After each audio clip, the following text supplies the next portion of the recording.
Before I begin, I'd like to thank humtech for accommodating me in my absence. I regretfully won't be able to join the conference today, but I appreciate the chance to present remotely. So I am an undergraduate student at Penn State University and part of the Humanitarian Engineering and Social Entrepreneurship, or HESI, program, which works on sustainable development ventures throughout the world. Today I'm going to be talking to you about affordable greenhouses, which are one of our sustainable development ventures, and how they are a climate-smart, technologically based solution to fighting food and water insecurity throughout the world. More specifically, I'm going to be talking to you about how greenhouses save water and how understanding the modes by which they save water can help us improve their water savings potential. So, food and water insecurity are a big problem in many areas of the world, and most notably in sub-Saharan Africa, where much of the region is water scarce. And water scarcity ties in directly to food security issues, because agriculture consumes about 80% of the region's water in sub-Saharan Africa.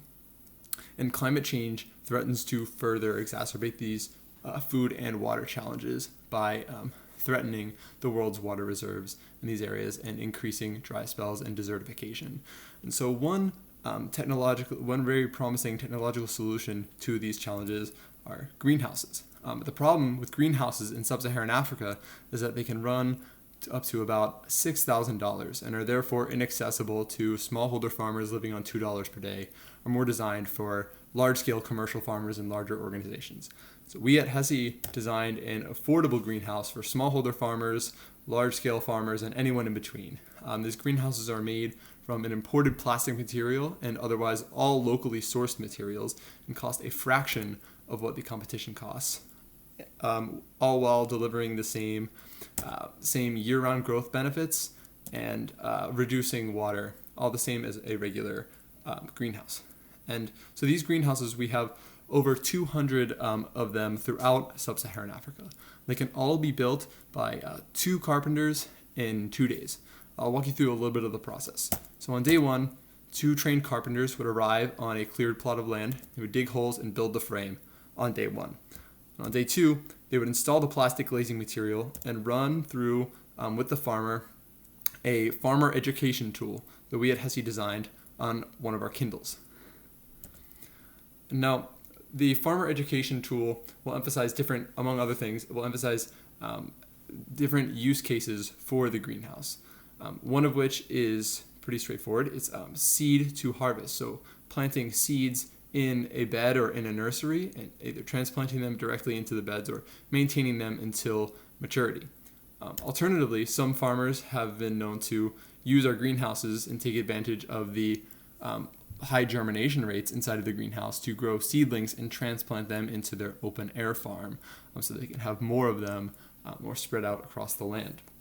Alternatively, they can, instead of transplanting them, they can directly sell those seedlings and turn around and just grow another batch of seedlings with a fairly quick turnover, as the seedling crop cycle is relatively short.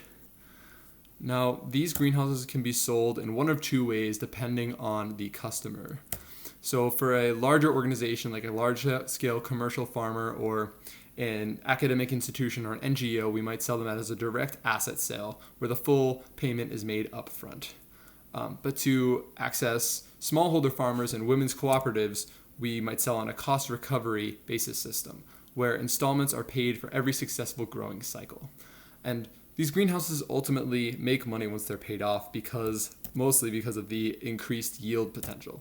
So our smallholder farmers, for instance, have achieved on average about a factor of 3 times increase in yields, while women's groups have about a factor of 5% increased yields, and commercial farmers a factor of 10.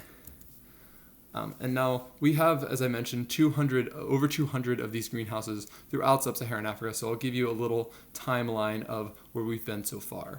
First, in 2012, we licensed our greenhouse technology to Mavuno greenhouses in Kenya, which continues to this day to operate independently.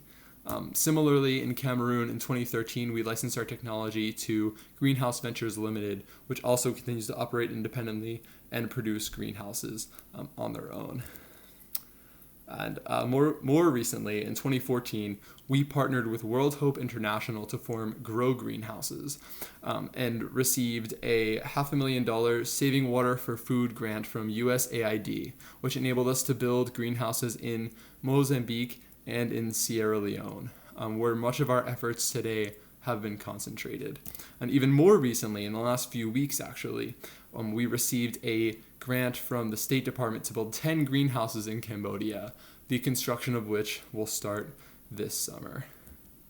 Now, when we received the Saving Water for Food grant, we started to have to keep track and record how much water we are saving as compared to open-air farms. And this really got us interested in how exactly greenhouses are saving water.